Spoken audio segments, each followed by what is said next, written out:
Hello everyone, ज्योतिष क्रिएटिव्हिटीमध्ये आपल्या सर्वांचं स्वागत आहे। तर आज मी तुम्हाला कोशिंबिरीचे प्रकार दाखवणार आहे। तर एक आहे भोपळ्याची कोशिंबीर आणि दुसरी आहे बीटरूटची कोशिंबीर। तर सगळ्यात अगोदर आपण भोपळ्याची कोशिंबीर करून घेऊया। तर त्यासाठी इथे मी लाल भोपळा घेतलेला आहे। तर आपण लाल भोपळ्याची कोशिंबीर करणार आहोत। तर तो आपल्याला चिरून घ्यायचा आहे। तर त्याची साधारण साल काढून घ्यायची आहे आणि मधला जो भाग असतो बियांचा तो देखील आपल्याला काढून घ्यायचा आहे। तर याचा आपल्याला गर हवा आहे, त्यामुळे हा गर आपल्याला कट करून घ्यायचा आहे। तर साधारण इथे मी एवढ्या आकाराचे याचे तुकडे करून घेणार आहे। तर तुम्हाला कसे मोठे छोटे हवे त्यानुसार तुम्ही इथे कट करून घेऊ शकता, कारण की नंतर आपल्याला हे मॅश करून घ्यायचं आहे। तर साधारण मी अशा पद्धतीने इथे कट करून घेणार आहे। हा तुम्ही डायरेक्ट कुकरला देखील शिजवून घेऊ शकता, पण मी याला पॅनमध्ये शिजवून घेणार आहे। तर चिरल्यानंतर स्वच्छ धुवून घ्यायचा आहे आणि आपल्याला हा शिजवण्यासाठी गॅसवर कढई गरम करण्यासाठी ठेवलेली आहे।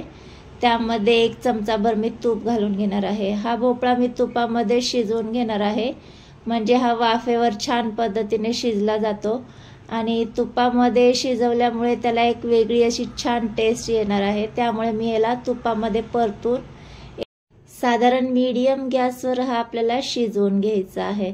तर 5-1 मिनिटात हा भोपळा शिजला जातो। तर पाहू शकता छान असा इथे मॅश होतोय, म्हणजे भोपळा आपला छानपैकी शिजलेला आहे। तर हा सगळा भोपळा इथे मी मॅश करून घेतलाय आणि आता आपण प्लेटमध्ये याला काढून घेऊयात आणि थंड करून घ्यायचा आहे। तर जो काही थोडाफार मोठा वगैरे कुठे वाटत असेल तर तो देखील आपल्याला मॅश करून घ्यायचा आहे। इथे मी चमच्यानेच मॅश करून घेते, कारण भोपळा छान पद्धतीने शिजल्यामुळे तो आरामात मॅश होऊन जातो। तर आता आपण याला फोडणी करून घेऊयात। तर गॅसवर कढलं गरम करायला ठेवलेलं आहे, त्यामध्ये 1 चमचाभर तेल घालून घ्यायचे आणि तेल गरम झालं की मोहरी घालून घ्यायची आहे।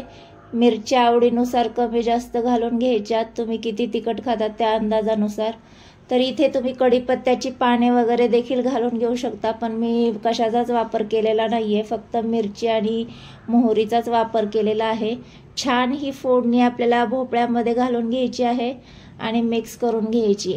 फोडणी घालून झाल्याच्या नंतर आता यामध्ये आपल्या गरजेनुसार दही घालून घ्यायचे। तर इथे मी दही घालून घेतलेलं आहे, साधारण 3 ते 4 चमचे।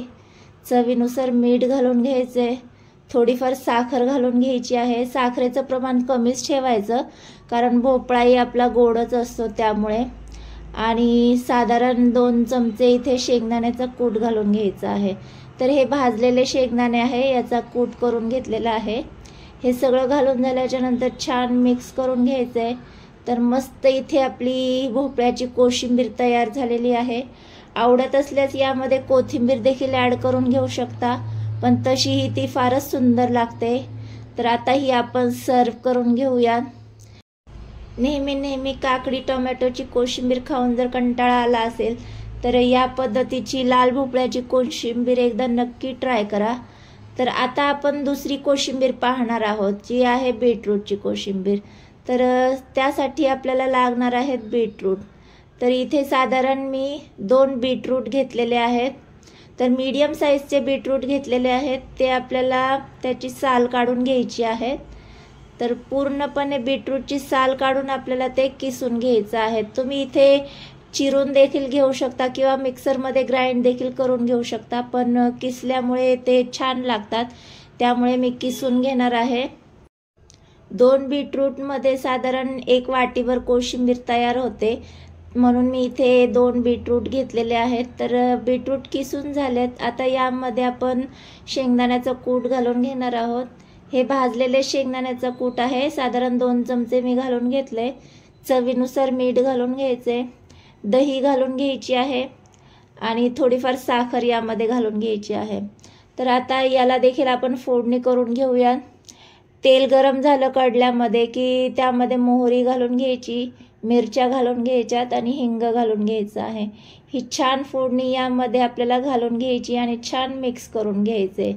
तर यामध्ये देखील तुम्ही कढीपत्त्याची पाने ॲड करून घेऊ शकता किंवा कोथिंबीर देखील ॲड करून घेऊ शकता, पण मी बाकीचं काहीही ॲड केलेलं नाहीये, तशीही ती फारच सुंदर लागते। तर मस्त इथे आपली कलरफुल अशी बीटरूटची कोशिंबीर देखील तयार झालेली आहे।